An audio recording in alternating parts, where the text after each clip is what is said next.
मध्य प्रदेश की राजनीति में आज बड़ा दिन रहा। मोहन सरकार ने विधानसभा में अपना तीसरा बजट पेश कर दिया है। वित्त मंत्री जगदीश देवड़े ने बजट प्रस्तुत करते हुए कहा कि यह बजट प्रधानमंत्री के सपनों को साकार करने वाला है। उन्होंने कहा है कि सरकार का लक्ष्य है हर हाथ को काम, हर युवा को रोजगार और हर नारी को न्याय।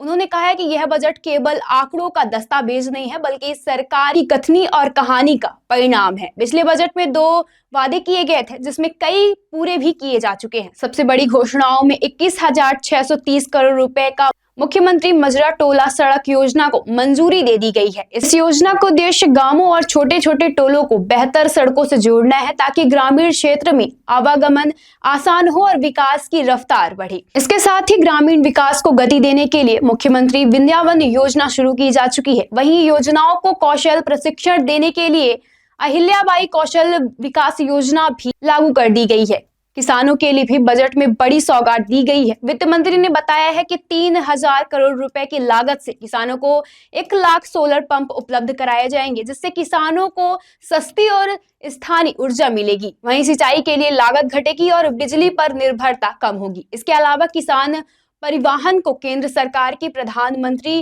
किसान सम्मान निधि और राज्य सरकार के मुख्यमंत्री किसान कल्याण योजना के तहत मिलाकर हर साल कुल 12,000 रुपए की सहायता दी जा रही है। सरकार का कहना है कि इससे किसानों की आय बढ़ेगी और मदद मिलेगी। वहीं वित्त मंत्री ने भावांतर योजना की सफलता की भी जिक्र की है। उन्होंने बताया है कि इस योजना से किसानों को उनकी उपज से बेहतर दाम मिलेगा और इसकी सफलता देखते हुए अन्य राज्यों में भी इसकी रुचि दिखाई दे रही है। कृषि क्षेत्र को आगे बढ़ाने के लिए कृषि उन्नति योजना की घोषणा की गई है। इसके तहत किसानों को विशेष प्रोत्साहन देने का प्रावधान भी किया जा रहा है, ताकि वे आधुनिक तकनीकी अपनाएं और उत्पादन बढ़ाएं।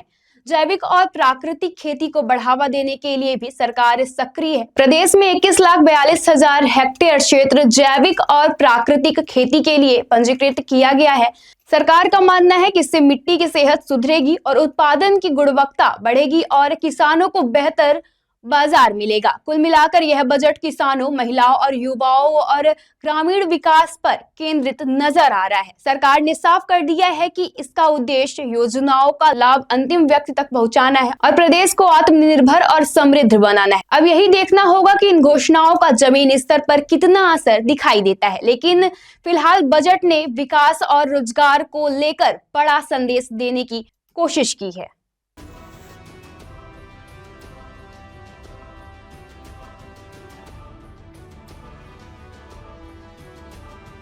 बाघा बिल्डर्स कॉलोनी रीवा, आपका सपना हमारा निर्माण।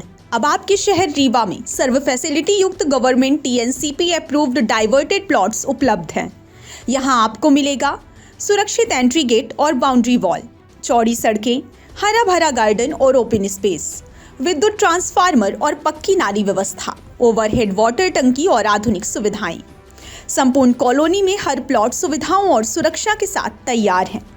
तो एक बार विजिट कीजिए बाघा बिल्डर्स कॉलोनी। हमारी लोकेशन है DPS स्कूल के पास, अटरिया, रीवा।